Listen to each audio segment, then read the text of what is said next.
আলু এঁচোড় সয়াবিনের তরকারি রান্না করার জন্য আমি প্রথমে দিয়ে দেবো কড়াইয়ের মধ্যে জল। জলটা ভালোভাবে গরম করে আমি তার মধ্যে দিয়ে দেবো কেটে রাখা এঁচোড় এবং আলু। কেটে রাখা এঁচোড় এবং আলু দেওয়া হয়ে গেলে আমি তার মধ্যে দিয়ে দেবো কিছুটা পরিমাণ সয়াবিন, যেহেতু আমি সয়াবিন দিয়ে রান্না করব। সয়াবিনটা দেওয়া হয়ে গেলে আমি এখানে দিয়ে দেবো পরিমাণ মতো লবণ, কারণ লবণটা এঁচোড় আর আলুর মধ্যে আর সয়াবিনের মধ্যে ভালোভাবে ঢুকে যাবে। তারপর লবণ দেওয়া হয়ে গেলে আমি একটা ঢাকা নিয়ে এগুলো আমি চাপা দিয়ে দেবো। চাপা দেওয়া হয়ে গিয়েছে, কিছুক্ষণ সিদ্ধ করব আমি ভালোভাবে, যাতে এগুলো ভালোভাবে একটু সিদ্ধ হয়ে যায়। দেখো সিদ্ধ হচ্ছে।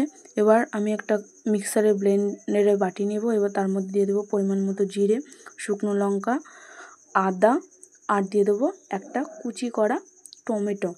টমেটো দেওয়া হয়ে গেলে আমি এটা মিক্সারের ঢাকনাটা বন্ধ করে দিয়ে আমি এটাকে ভালোভাবে ব্লেন্ড করে নেব। ব্লেন্ড করা হয়ে গেলে আমি কড়াইয়ে দিয়ে দেবো পরিমাণ মতো সাদা তেল।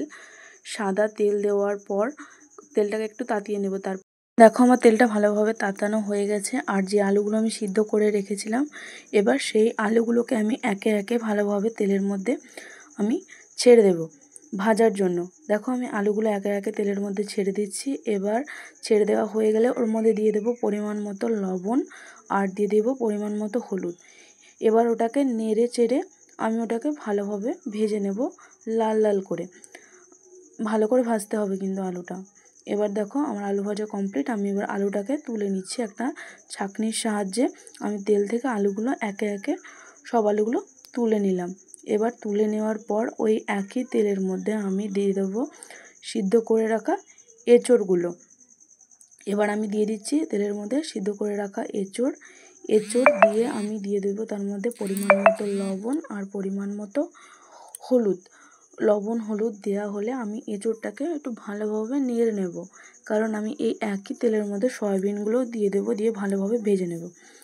দেখো এঁচোড়টাকে আমি ভালোভাবে নেড়ে নিলাম। এবার আমি ওর মধ্যে দিয়ে দিচ্ছি আগে থেকে সিদ্ধ করে রাখা লবণ দিয়ে সয়াবিনগুলো দিয়ে দিলাম। এবার ভালোভাবে নেড়ে চেড়ে নিচ্ছি।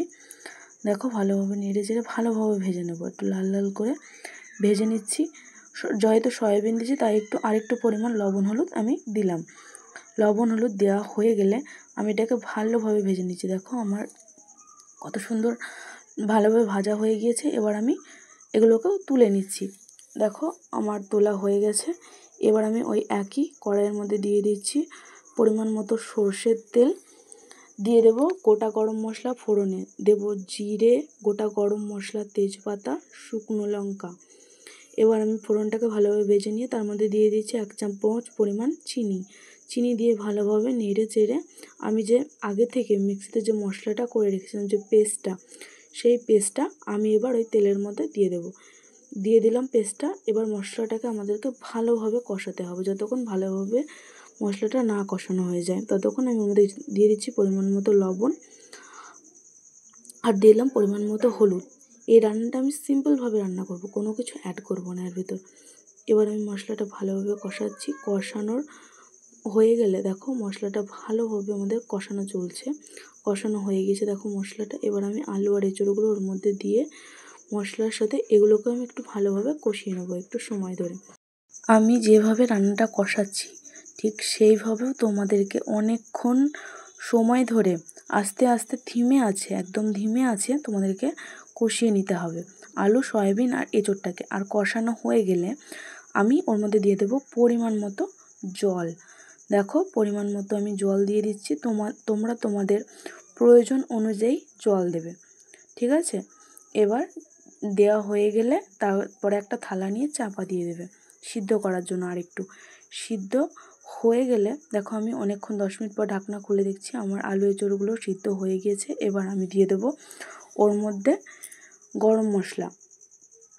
আর গরম মশলা দেওয়া হয়ে গেলে আমি দিয়ে দেবো সামান্য পরিমাণ ওর মধ্যে কাসুরি মেথি দিলে রান্নার টেস্টটা ভালো আসে। কাসুরি মেথি দেওয়া হয়ে গেলে দেখো আমার রান্না পুরো কমপ্লিট। আমি একটুটাকে নেড়ে চেড়ে নিচ্ছি। তোমরা দেখতে পাচ্ছ যে রান্নাটা কেমন হয়েছে। তোমরাও বাড়িতে অবশ্যই বানাবে, দেখবে নিশ্চয়ই ভালো হবে।